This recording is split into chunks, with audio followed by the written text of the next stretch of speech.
Anak lelaki ini memungut sebuah kulit ular yang sangat besar di hutan. Dia memegang dan terus mengamatinya. Sepertinya tidak ada gambar seperti ini di kamus otaknya. Saat ini, dia masih belum menyadari keseriusan masalah ini. Duduk sembari makan buah seperti tak ada yang terjadi. Musang yang licik datang dan mencuri buahnya. Si anak lelaki digiring oleh musang ke atas pohon. Lingkungan sekitarnya sangat sepi. Tiba-tiba muncul seekor ular piton. Ular piton bertanya dengan ramah kepada si anak. Si anak terpikat oleh ular piton itu. Dia melihat masa lalunya sendiri dari mata ular piton. Ternyata dia bernama Mowgli. Bertahun-tahun yang lalu ayahnya membawa Mowgli dan diserang oleh harimau di dalam gua. Tetapi harimau itu juga terluka oleh karena obor ayahnya, dan tidak memperhatikan keberadaan Mowgli saat kabur. Oleh karena itu, Mowgli yang beruntung bertemu dengan harimau kumbang. Sejak saat itu harimau kumbang menjadi mentornya, mengajarkannya bagaimana cara bersembunyi dari kejaran dan bertahan hidup di hutan. Tetapi harimau kumbang tidak dapat melindunginya, oleh karena itu memberikannya kepada kawanan serigala. Mowgli yang memiliki perlindungan dari kawanan serigala perlahan bertumbuh besar di hutan. Karena iklim kering tahun ini, semua hewan berkumpul bersama untuk minum air. Kemudian harimau melihat Mowgli yang sedang minum air. Harimau meminta kawanan serigala untuk mengusir atau membunuh Mowgli. Karena Mowgli adalah manusia, manusia memiliki kepintaran dan bisa menggunakan api. Sangat mematikan. Tetapi ayah serigala tidak menyetujui pemikiran harimau.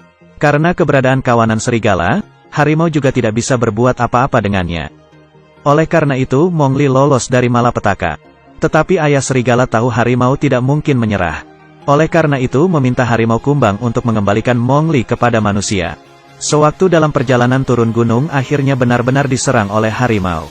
Harimau kumbang berusaha mengulur waktu agar Mowgli bisa kabur. Tetapi perbedaan kekuatan mereka terlalu besar. Harimau kumbang dipukul pingsan oleh harimau. Di saat darurat, Mowgli meraih tanduk kerbau dan kabur dengan kawanan kerbau. Mowgli yang tinggal sendirian bertemu dengan ular piton waktu kabur ke sini. Dan ular piton perlahan-lahan mengikat Mowgli, bersiap untuk memakannya. Tiba-tiba muncul seekor beruang coklat, menyelamatkan lalu membawa Mowgli ke dalam guanya. Beruang coklat meminta Mowgli membantunya mengambil madu untuk membayar hutang budi. Mowgli menunjukkan kepintaran hebat manusia. Madu yang tak bisa didapatkan oleh beruang coklat bertahun-tahun. Karena kedatangan Mowgli, hampir semua sarang lebah sudah diambilnya. Tetapi bahaya juga mengikutinya. Mereka hidup bersama sementara. Perlahan-lahan beruang coklat mulai bergantung pada Mowgli. Di hari ini, harimau kumbang menemukan mereka yang sedang berenang. Mowgli memamerkan kehidupan mereka dan alat buatannya kepada harimau kumbang. Harimau kumbang sangat marah melihat Mowgli mengambil madu dengan alat buatannya. Karena cara yang digunakan Mowgli telah melanggar hukum asli hutan. Karena saat dia membantu beruang coklat mengambil madu, dia juga melukai lebah. Dia meminta Mowgli untuk turun gunung dan kembali ke desa manusia. Tetapi karena langit sudah gelap, mereka hanya bisa menunda satu malam. Malam harinya, Mowgli mendengar suara gajah dari kejauhan. Dia pergi melihat, ternyata ada seekor anak gajah terjatuh ke dalam lubang. Mowgli yang pintar langsung mengambil tali buatannya. Dia menarik keluar anak gajah dengan tali. Harimau kumbang dan beruang coklat sedang melihatnya dari samping. Beruang coklat ingin membujuk harimau kumbang untuk membiarkan Mowgli tinggal. Biarpun keberadaan Mowgli merusak hukum hutan, tetapi juga memberi bantuan pada hutan. Dia bisa hidup menggunakan caranya sendiri. Tetapi harimau kumbang memberitahu beruang coklat dengan tegas. Mowgli harus kembali kepada para manusia. Karena pemimpin serigala tidak bersedia menyerahkan Mowgli. Dia dibunuh oleh harimau. Mowgli sudah tidak dalam perlindungan kawanan serigala. Setelah mengetahui keseriusan masalahnya, beruang coklat memberitahu Mowgli, dia bersamanya hanya karena ingin memanfaatkannya. Sekarang ingin mengusirnya ke tempat para manusia. Mowgli memanjat pohon dengan sedih. Tiba-tiba muncul seekor monyet, membawa pergi Mowgli. Mereka membawa Mowgli ke atas gunung. Ternyata ada sebuah kuil kuno di sini. Di dalam kuil ada banyak peralatan kuno. Tiba-tiba muncul sebuah tangan besar. Dia adalah Raja Monyet di tempat ini.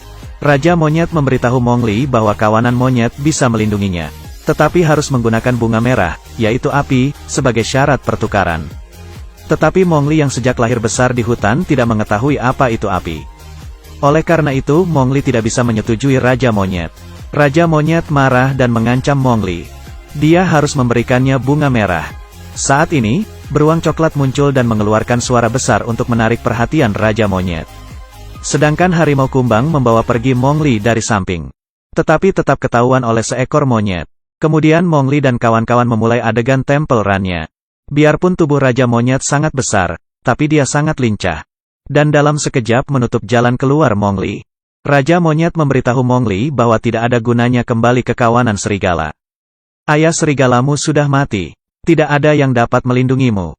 Mowgli yang sedih semakin ingin pulang ke kawanan serigala. Dia ingin membalas dendam kedua ayahnya.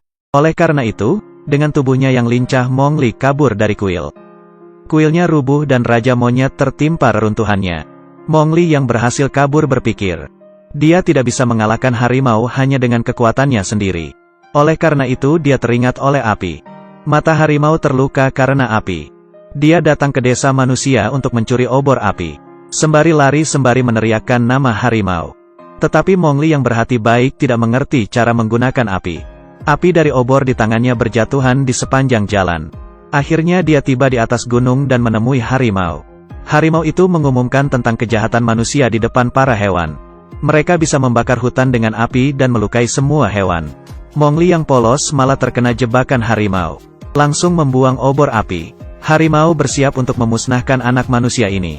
Di saat ini, para hewan keluar untuk melindungi Mowgli. Tetapi harimau memang raja hewan. Beruang coklat digigit oleh harimau. Serigala juga bukan lawan harimau. Saat ini, api di hutan semakin besar. Setelah mengalahkan semua hewan, harimau kembali mengejar Mowgli. Harimau terus mendekat sampai memojokkan Mowgli di atas ranting pohon. Saat dia mau menangkap Mowgli, dia berhasil loncat ke tali yang dibuatnya sendiri. Ranting pohon patah, dan harimau terjatuh ke lautan api. Mowgli akhirnya berhasil membalas dendamnya. Pelindung hutan, yaitu gajah, juga muncul tepat waktu. Membuat aliran air dengan gading dan pohon untuk memadamkan api. Hutan akhirnya kembali damai. Dan Mowgli kembali hidup bersama kawanan serigala. Biarpun Mowgli terlahir sebagai manusia, tetapi dia selalu menaati hukum hutan. Dan hidup dengan caranya sendiri. Biarpun manusia kelihatan lemah di depan hewan, tetapi Mowgli mendapatkan rasa hormat dari para hewan dengan caranya sendiri. Ini membuktikan bahwa manusia dan hewan bisa hidup harmonis bersama.